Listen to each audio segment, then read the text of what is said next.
Hi, I'm Ariane Duarte from DinnerTool.com, and today we are at Pennings Farm Market in New York's Hudson Valley. We are going to explore the farmers market, the apple orchards. We're going to pick fresh produce and other ingredients, and I'm going to show you recipes that I know your family are sure to love.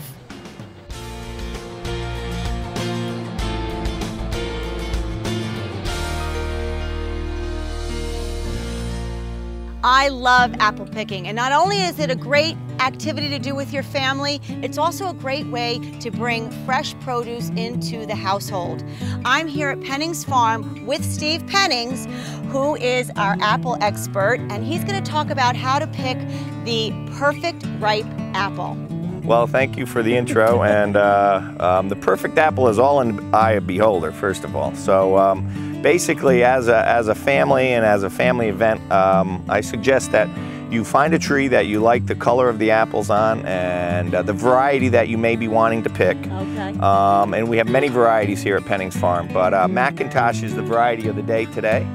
And it's a very common and very popular apple. It bakes well, it eats well, and it's great for applesauce. And really, when you're looking to pick an apple, basically you just want to look for a nice sized apple with a little bit of color on it. And you know, it's all in the eye of the beholder. And it's basically, the best way to pick an apple is basically with 3 fingers. And it's basically a gentle twist of the apple.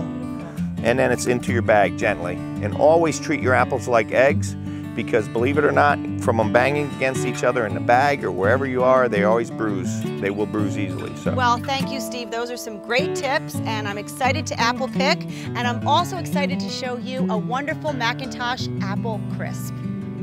Macintosh are red and green apples that are sweet with a hint of tartness. Perfect for lunch boxes, snacks, sauces, and even in this wonderful apple crisp that I'm going to show you now. We're going to start by making a simple juice syrup. It's orange juice, a 1/3 cup of orange juice. We're going to add some vanilla and some rum. Now, if you don't want to use rum, you can use apple schnapps, and if you don't want to use alcohol at all, apple cider, apple juice will work just as well. So I'm adding about 2 tablespoons of rum right into this mixture. Now, before I get into the apples, I just want to show you a quick technique, the way I peel an apple. I find it to be pretty good with getting all the skin off. I just remove the stem, and then what I like to do is I take my peeler and I go around the top once, around the bottom once, and then just around the whole apple. So you see, going around the whole thing, getting the apple, all the skin off the apple. I already have prepared 6 cups of peeled and cored apples. So what we're going to do is add about half of our orange juice syrup. This actually helps the apples from turning brown. If you're not using orange juice and you're going to store your apples, storing them in water with lemon juice is great, or just giving the apples a squeeze of lemon juice. This really prevents them from browning. So let's just put those to the side, and now we're going to make our crisp. So I have about a 1/4 cup of flour. We're going to add about a 1/4 cup of white sugar, tablespoon of brown sugar, 1/4 cup of chopped pecans for that crunch, 1/2 cup of oats, add a little nutrition in here, and 3/4 cup of melted butter.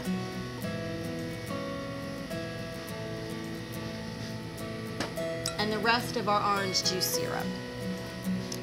In it goes.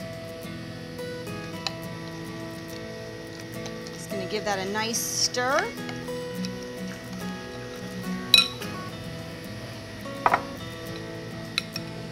We're going to pour about half of this over our apples. This actually helps make a nice sauce on the apples when they bake. Let me just put this to the side, because now we're getting ready to put it into our baking dish. There's a little bit of butter left over, so I'm just gonna butter my baking dish all around the sides and the bottom. I'm gonna add our apples right in there. And then we're just gonna spoon the rest of our crisp on top.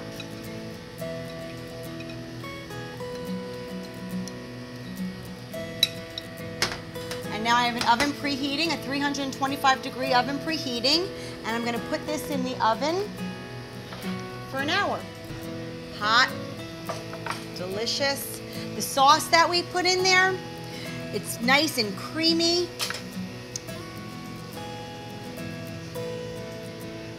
Let's plate some up. We're gonna top it off with some vanilla ice cream. How delicious does that look? For more great baking ideas, go to dinnertool.com.